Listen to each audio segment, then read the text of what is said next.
Hi, this is Sabi. Today I am going to speak to you about the origin of the bride of Christ. The bride of Christ was not actually thought after the fall of Adam or something. Let me just give you a good example to it. God put Adam to sleep, and then he created a wife for Adam. I'll say you should look the verse very carefully. There's no mention of the word Eve before the fall. After the fall only the name Eve came. So let me just take it as his wife. We always say Adam and Eve. So you might just for your knowledge sake Eve and the same thing.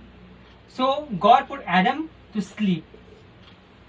God did not put Adam to sleep just because of the fall. Know this thing very clearly. God did not put Adam to sleep just because of the fall. Or God did not create or made or brought the wife to Adam just because of the fall. Similarly, on the other hand, when Jesus Christ, He died for us, and then the church was birthed out of it. He's saying that the soldier just pierced the spear just on his side. So it's just an beautiful meaning to it that from as Eve was taken from the ribs. So similarly, it's the same comparison out over here. How the church was birthed out over here. So even here, I will say that this also was not just because of the fall. And just Jesus came, and just you might think just because of the fall, Jesus came and then He died for us. Yeah, for fall actually made Jesus to do these things in this way, to go on the cross.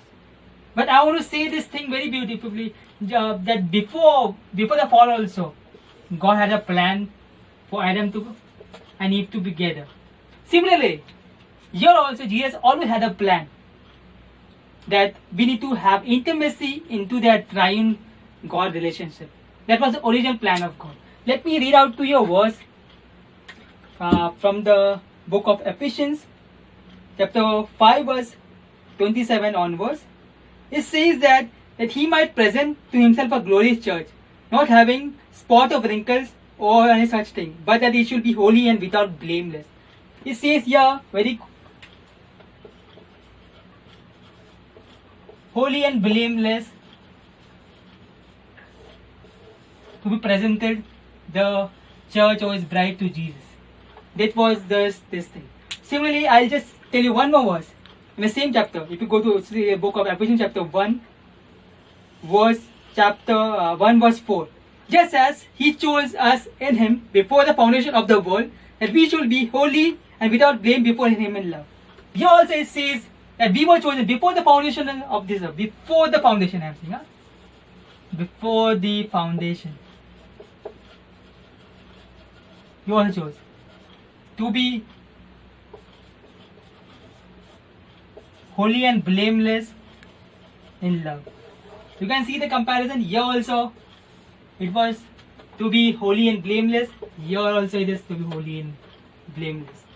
So I will say very clearly, we were chosen for that thing before the foundation of the world. So God had one thing in mind. He wanted us to have that relationship, that intimacy, that oneness, that enjoy that Zoe life of God with Him. So He had this in His mind. So this was the original plan of God before the foundations of the world, the foundations of the entire world. He wanted us to be in Him blameless and holy in love. That was the original plan of God. So you can see both ways. The original plan of God was to be holy and blameless in love. This was the original plan that God wanted us.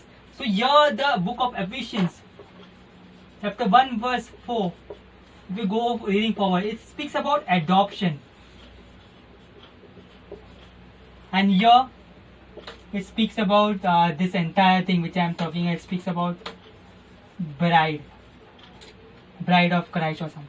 So let me just read about something so you can see it more clearly.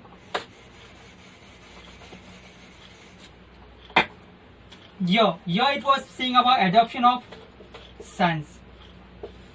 Here is something called as bride. Let me tell you, it is always it's about the sons of God. It's not something about we call it sons and daughters of God. No, it's only about sons. There's no word daughters, but I'll say all males and females are included in this sons thing. Here also, when it speaks about bride, it's not about speaking about only for females. Here also in this bride, male plus female, both are inclusive. Same here. So God wants both this thing. He wants us to grow as mature sons also, and He wants a glorious bride also. Thank you.